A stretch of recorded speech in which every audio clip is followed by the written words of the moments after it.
हरियाणा में जात पात के नाम पे उन्होंने प्रदेश को बांटने का काम किया, जिनकी राजनीति इस बात से चलती है। जेजेपी एक उनमें से एक ऐसा दल है जिन्होंने जनता के बीच में जाके झूठा वादा करा था कि भाई हम भी आपके साथ सहमत है, बीजेपी की सरकार नहीं बननी चाहिए प्रदेश। इसी बात पे उनको वोट मिले। भारत माता की जय जी जब पैदा हुआ था तब हमने बोलना शुरू करा था, जब मरूंगा उस दिन भी यही बोल के मरूंगा।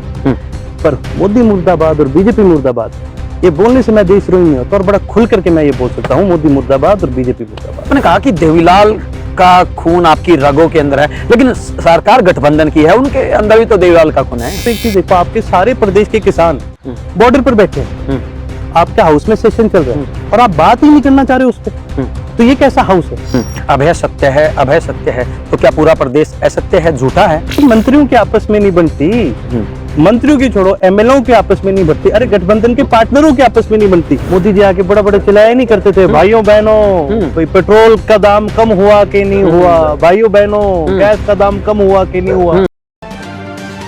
दोस्तों नमस्कार, मैं हूं अजय लोहान और आप देख रहे हैं बिंदास अरेना।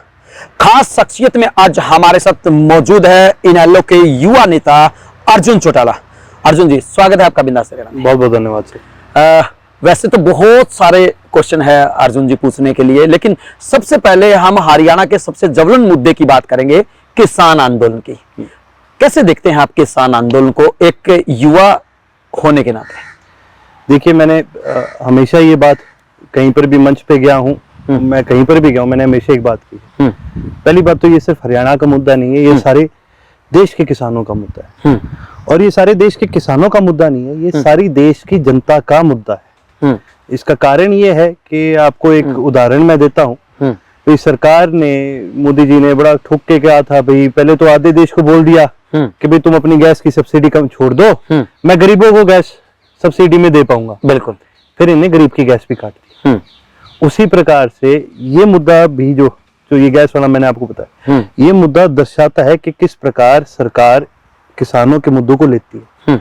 आज मोदी जी खड़े होकर हर जगह चिल्ला चिल्ला के कह देते हैं, इनके मंत्री बड़ा जोर शोर से कह देते हैं, अरे एमएसपी कहाँ गई, एमएसपी तो रहेगी, अरे मंडी कहाँ गई, मंडी तो रहेगी। लेकिन कानून उन्होंने इस तरह से बनाए हैं, इस प्रकार से इन कानूनों के अंदर लूप होल डाले हैं कि ना तो एमएसपी रह पाएगी जी और ना ही मंडी रह पाएगी। लेकिन अर्जुन जी, अगर हम बात करें प्रधानमंत्री नरेंद्र मोदी की, तो उनकी तरफ से साफ कहा गया है कि इनसे किसानों को बहुत ज्यादा फायदा होगा। एक तरह से उदाहरण देते हुए कहा कि डॉक्टर की गोली लेने से पहले ये कहा जा रहा है कि हम मरेंगे। आप एक चीज देखो, पहली बात तो आप बात उस शख्स की कर रहे हो जो अपनी झूठ के लिए ज्यादा मशहूर है। सारी चीज छोड़ो, मैं आपको इसका एक बड़ा सिंपल उदाहरण देता हूँ। भाई 2019 को, 2014 के चुनाव से पहले मोदी जी आके बड़ा बड़ा चिल्लाया नहीं करते थे, भाइयों बहनों भाई पेट्रोल का दाम कम हुआ कि नहीं हुआ, भाइयों बहनों गैस का दाम कम हुआ कि नहीं हुआ, ये आप बता दो मैंने कम हुआ कि नहीं हुआ। फिर उनके कहने से मैं तो आपको एक चीज बता रहा हूँ, मोदी जी ने तो बने बनाए कानून पे उल्टे चले गए। सब्सिडी का तो बना बनाया कानून था, वो तो उस कानून को भी वापस ले लिया। यहाँ पर तो कोई कानून बना ही नहीं है, तो हम उसकी जबान पे विश्वास कैसे कर ले? लेकिन अर्जुन जी, चिल्लाते तो आप भी थे, आप कहते थे कि हमारी सरकार बनेगी, आप कहते थे कि सरकार बन गई है उसको हम बीच में तोड़ देंगे, आप कहते थे कि कसी पुहाड़े लेकर आप गए थे और आपने कहा था कि हम पानी लेके आएंगे एसवाईएल का। हमने सुप्रीम कोर्ट में हमने केस जीता एसवाईएल का, ठीक है। इस सरकार की नीयत खराब निकली।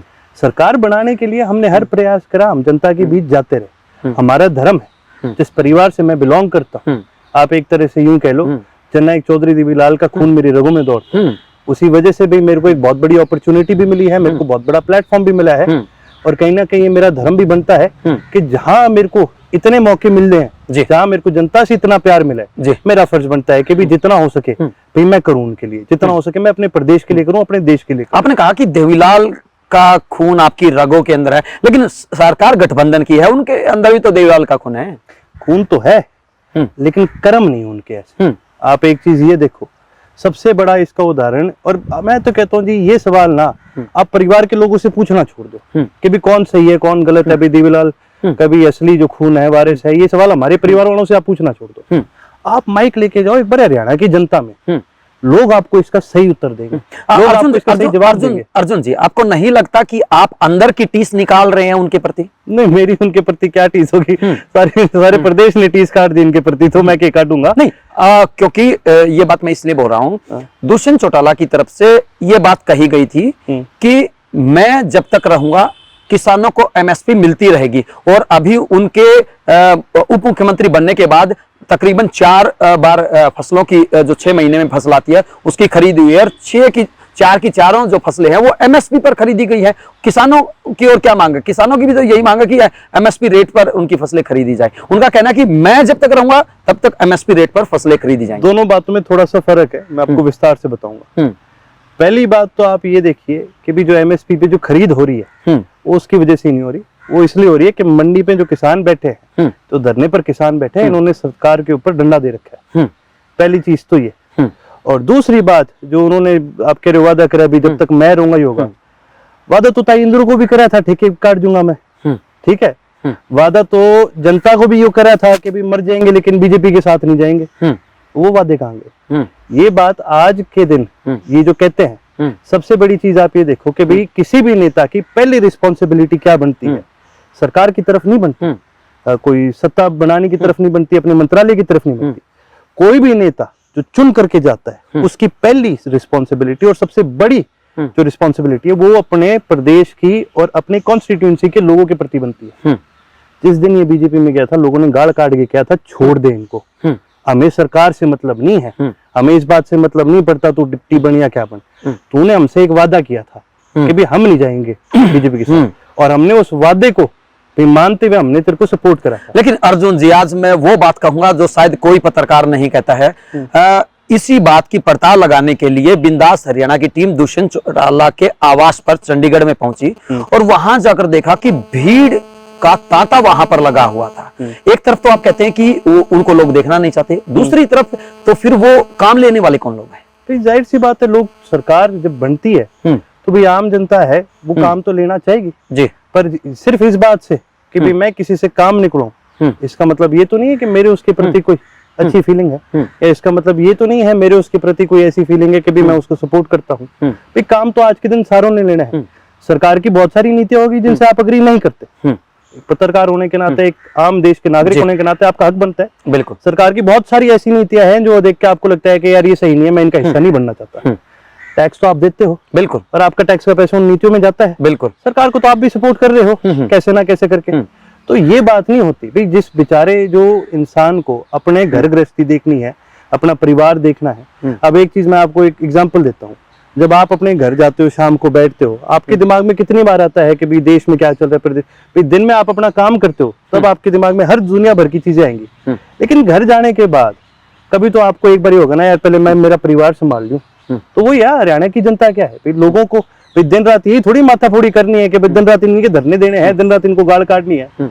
उनको कभी कोई काम भी होगा तो उनको जाहिर सी बात है भी सरकार से किसको नहीं होता काम, वो लेना भी जरूरी होता है। अर्जुन जी, अगर हम बात करें इनेलो पार्टी की, पूर्व मुख्यमंत्री ओम प्रकाश चौटाला के आने के बाद, आपके दादाजी के आने के बाद कितना ग्राउंड आप देखते हैं कि क्या उनके आने से इनेलो में जान फूकती हुई नजर आ रही है? देखिए जी, हमारे लिए तो दिवाली के बराबर है ये, क्योंकि हमारे लिए तो हमारी श्री राम घर आ गई, और यही इसी नजरिए से पार्टी का हमारा एक कार्यकर्ता इस इंसिडेंट को देखता है। और जितनी जान आज के दिन इनेलो के कार्यकर्ता में है, ये तो आप अपना माइक लेके कहीं चले जाओ, आपको इनेलो से ज्यादा आज के दिन जो शीला, मजबूत और डिटर्मिन्ड कार्यकर्ता आपको कहीं नहीं दिखेगा। बिल्कुल, इसमें कोई दो राय नहीं है कि 80 साल से भी ज्यादा की उम्र होने के बावजूद भी अभी जैसे ही वो बाहर आए, जैसे ही वो स्वस्थ हुए, तो उसके बाद किसानों के बीच में अलग अलग टोल पर गए।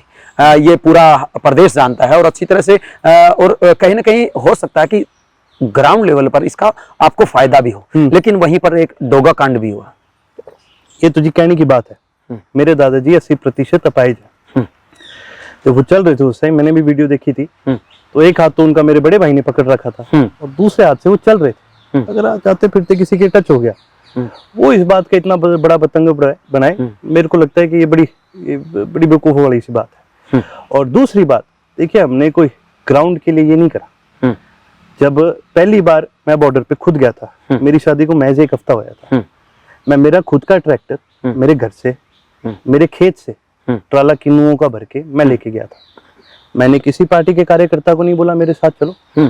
अगर चाहता, अगर मेरे को दिखावा करना होता तो भाई मैं ये 2 दिन का सफर, 16 घंटे का सफर मैं क्यों तय करता। मैं वहां भाई गुड़गांव के पास, रेवाड़ी के पास किसी कार्यकर्ता को बोलता है भाई तो ले अपना ट्रैक्टर ले और भाई मैं बॉर्डर तक जाके आऊंगा। बिल्कुल। मैं किसी भी कार्यकर्ता के या भाई अपने संगठन के हमजे में करके भी हम सारे सामान इकट्ठा करके वहीं से कोई राशन पानी खरीद के हम दे देते, आगे बांट देते। ये कारण नहीं है, कारण है जी कि किसान हूं और मेरा दिल दुखता है जब मेरे को पता है मेरे भाई वहां बॉर्डर पे बैठे उनके साथ ये ज्यादती हो रही है। मेरा दिल इस बात से दुखता है कि जो किसान इस देश के लिए अनाज उगाता है, इस देश का पेट भरता है, जिस किसान का बेटा पुलिस में भी सेवा करता है, जिस किसान का बेटा फौज पर अपनी जान भी देता है, उस किसान को जब देशद्रोही बोल दो, उस किसान को जब आंदोलनजीवी बोल दो, उस किसान को जब झूठा करार कर दो, तो जी दिल, हर किसान का दिल दुखेगा। और किसान होने के नाते मैं गया बॉर्डर पर, उसके बाद निरंतर बार जाता रहा, मेरे पिताजी जाते रहे और मेरे दादाजी भी हर बॉर्डर पर, हर धरने पर, हर टोल पे जाते। अर्जुन जी, यही तो सबसे बड़ा सवाल है। जो लोग आज सरकार में बैठे हैं वो कहते हैं कि ये किसान, ये कहां से किसान है? क्यों? ये किसने कह दिया कि भी कोई किसान हो सकता है और नहीं हो सकता? चलो तेजा खेड़ा आपने दिखा दो हमारे खेत। जो इंसान खेती करता है वो किसान ही होगा जी। जो इंसान कणक बोता है वो किसान ही होगा। जो किसान धरती में से सोना निकाल दे वो किसान ही होगा। अर्जुन जी, ये बात हम इसलिए बोल रहे हैं क्योंकि वो चाहे हरियाणा के कृषि मंत्री की बात हो या फिर हरियाणा की गठबंधन सरकार की बात हो या फिर सोनाली फोगाट जैसी बीजेपी नेत्री की बात हो, तमाम बड़े बड़े नेताओं की तरफ से वाहियात बयान दिए गए हैं। उनकी तरफ से कहा गया कि ये दारू पीने वाले हैं, ये किसान ही नहीं है, ये देशद्रोही हैं और इनको जो है ना पाकिस्तान का साथ मिला, चाइना का, पता नहीं तमाम तरह के शब्दों से पुकारा गया। तो इसका मतलब अगर आप अपने आप को किसान मानते हैं तो आप भी उसी कैटेगरी में शामिल होंगे? इस देश के किसान है हम, देशद्रोही नहीं है। इस देश का पेट पालते हम देशद्रोही नहीं है। और ये जो देशद्रोही हमें बोलने वाले लोग हैं, इनकी आदत ही ये है भाई, जो इंसान आज के दिन भाई मोदी के पक्ष में बोल गया भाई वो तो नेशनलिस्ट है, और जिसने बोल दिया भाई मोदी की नीति माड़ी है, बीजेपी की नीति माड़ी है, वो देशद्रोही है।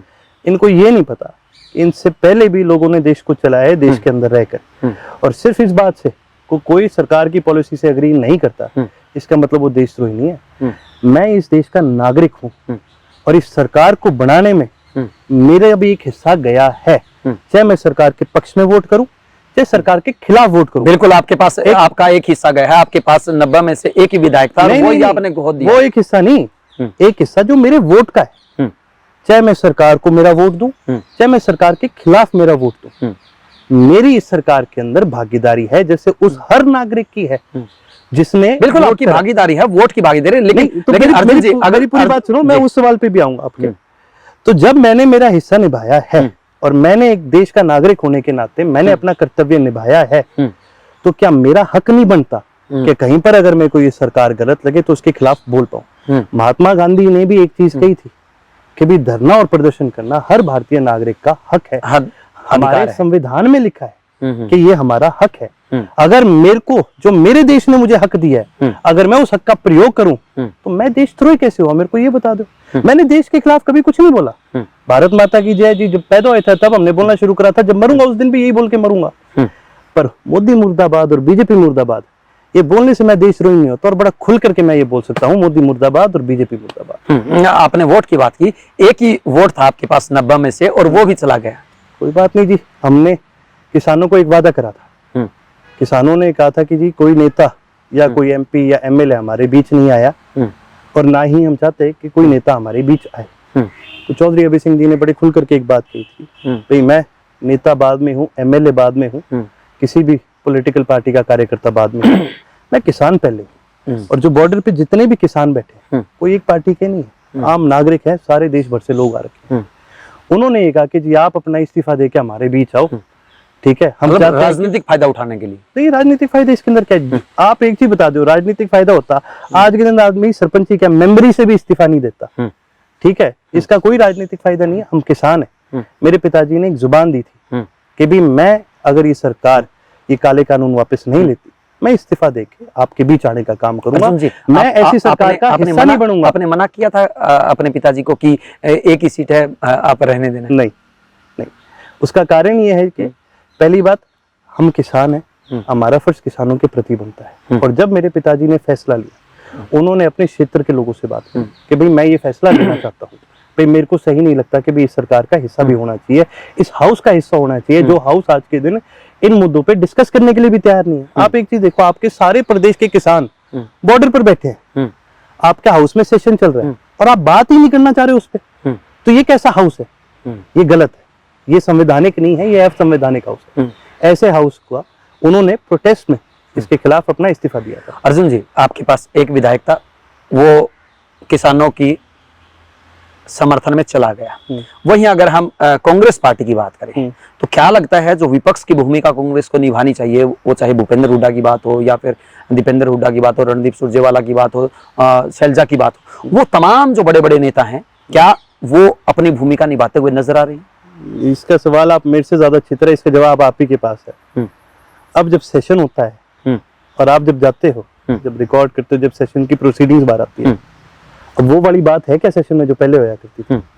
चौधरी अभय सिंह जी ने हर वर्ग का मुद्दा उठाया, हर इंसान का भी, जो भी उनके पास आया, चाहे उनके क्षेत्र से हो चाहे ना हो, उन्होंने सबका मुद्दा उठाने का काम करा है। उन्होंने जहां जहां पर सरकार की गलतियां हैं, उन्होंने सरकार की गलतियां गिनाने का काम करा है। लेकिन वो तो कहते हैं कि आप विधानसभा में भी धमकाते थे उनको। विधानसभा में धमकाना थोड़ी हुआ, किसी की गलती गिनाना, उसको धमकाना थोड़ी हुआ। अब आप सारे दिन गलती करो और जो कोई आपको गलती के लिए टोक दे तो भाई ना भाई मेरे को टोको मत, धमकाओ मत, ये क्या बात हुई? भाई संविधान है, हर इंसान को बोलने का हक है। मेरे पिताजी को भी उतना ही हक मिलता था जितने बाकी सारे विधायकों को मिलता था। बाकी सारे विधायक क्यों नहीं बोलते थे? भाई मेरे पिताजी ने कोई अपने हक का दुरुपयोग तो करा नहीं, उल्टा उन्होंने तो उनको जो टाइम अलॉट होता था, उनको जो बोलने का मौका दिया जाता तो वो तो पूरा बोले हैं। भाई तुम बोल लो, तुम बोल लो, बाकी सारे जो कहते हैं आज के दिन ये सारी, तो चुप क्यों बैठे हो? तुम बोल लो। अर्जुन जी, अभी कुछ समय पहले एक प्रेस कॉन्फ्रेंस हुई थी पूर्व मुख्यमंत्री चौधरी ओम प्रकाश चौटाला की तरफ से, और उस प्रेस कॉन्फ्रेंस को जब हम कवर कर रहे थे तो अभय सिंह चौटाला पीछे बैठे थे। बिल्कुल। वजह? जी, हमारे पार्टी के लीडर चौधरी ओम प्रकाश चौटाला जी, जब चौटाला साहब जब बाहर नहीं थे तो जाहिर सी बात है second most senior leader Chaudhary Abhay Singh ji भी वो आगे बैठा करते थे। चौटाला साहब सबसे सीनियर है, वो आगे होंगे, और भाई बेटा पिता के पुत्र, जो बेटा है पिता के पीछे बैठता है, और पार्टी के अंदर भी वही सेम हायरार्की है। इसमें क्या बड़ी बात है जी? ये बात हम इसलिए पूछ रहे हैं क्योंकि बार बार ये कहा जाता है कि अभय चौटाला बड़ी दबंग छवि के हैं। हाँ जी, तो उनके पीछे बैठने से थोड़ी छवि में कोई फर्क आएगा कभी? भाई जो इंसान, आप ही लोग लो भाई, कोई भी इंसान की छवि बनती है उसके कर्म से बनती है। इस बात से थोड़ी फर्क पड़ता है कि भाई वो कहाँ बैठे हैं, कहाँ नजर आ रहे हैं। भाई हर इंसान को अगर जाना जाता है तो कर्म से जाना जाता है, उनको अपने कर्म से जाना जाता है। अभय सत्य है, अभय सत्य है, तो क्या पूरा प्रदेश असत्य है, झूठा है? हमने ये कब बोला कि प्रदेश असत्य है? हमने कहा अभय सत्य है। भाई हर इंसान के अंदर कहीं ना कहीं पर सच भी होता है, किसी के अंदर झूठ भी होता है, किसी के अंदर कुछ होता है। हम तो ये कहते हैं जो चौधरी अभय सिंह जी कहते हैं उन्होंने किया है, और अगर इसके अंदर आपको कोई डाउट है तो आप मुझे आके बताइए, क्योंकि जी जहाँ तक मैंने देखा है, जहाँ तक मैंने जब से होश संभाला, और सिर्फ मैं नहीं, आप हरियाणा में किसी से पूछिए, जिस चीज पे मेरे पिताजी ने जुबान दे दी वो चीज उन्होंने पूरी करके दिखाई। सत्य वो इसलिए है क्योंकि उन्होंने हमेशा सत्य का साथ दिया है। सत्य वो इसलिए है जो बात उन्होंने कही उस कभी पीछे नहीं हटे, उन्होंने हमेशा अपनी बात को पूरी करने का काम करा है। अर्जुन जी, अगर हम सरकार की बात करें तो पिछले तकरीबन 7 सालों के दौरान आपको क्या लगता है कितनी उम्मीदों पर सरकार खरा उतरी है? देखिए जी, मेरे को कभी इस सरकार से कोई उम्मीद थी नहीं। जो पहले दिन से जिस सरकार की ये पॉलिसी रही है कि लोगों को बांट दिया जाए, वो सरकार कभी किसी भी का भला नहीं चाह सकती। आपको एक उदाहरण देता हूं, जिस भी प्रदेश में बीजेपी ने चुनाव लड़ा है, उन्होंने हमेशा एक ही तरह की लड़ाई लड़ी। वो एक वर्ग को छांटते हैं, एक समाज को छांटते हैं, और सारे बाकी समाज के पास जाके कहेंगे भाई ये तुम्हारे दुश्मन है और इनसे हम लड़ेंगे, हमारा साथ दो। देश को हिंदू मुसलमान पे इन्होंने बांटने का काम किया। हरियाणा में जात पात के नाम पे इन्होंने प्रदेश को बांटने का काम किया।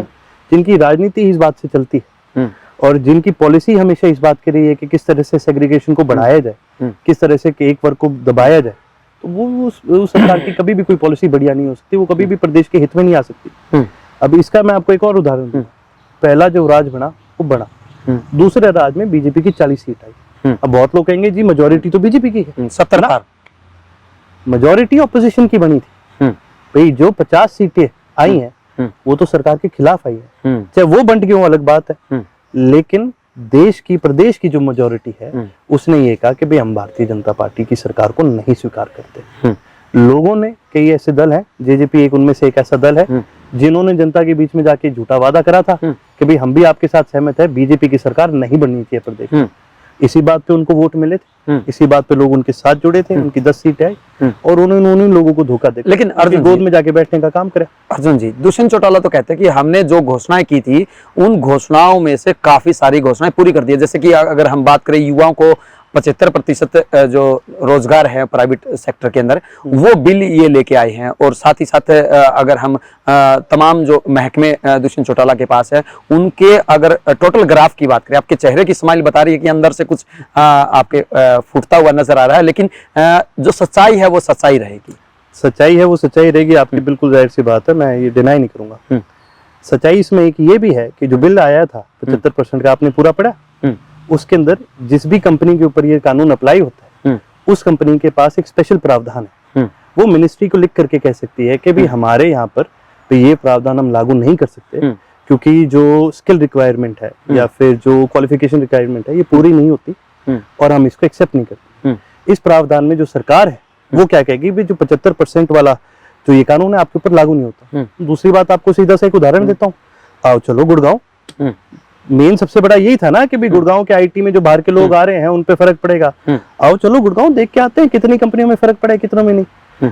बोलना एक अलग सच्चाई है पर जो होता है वो असली सच्चाई है।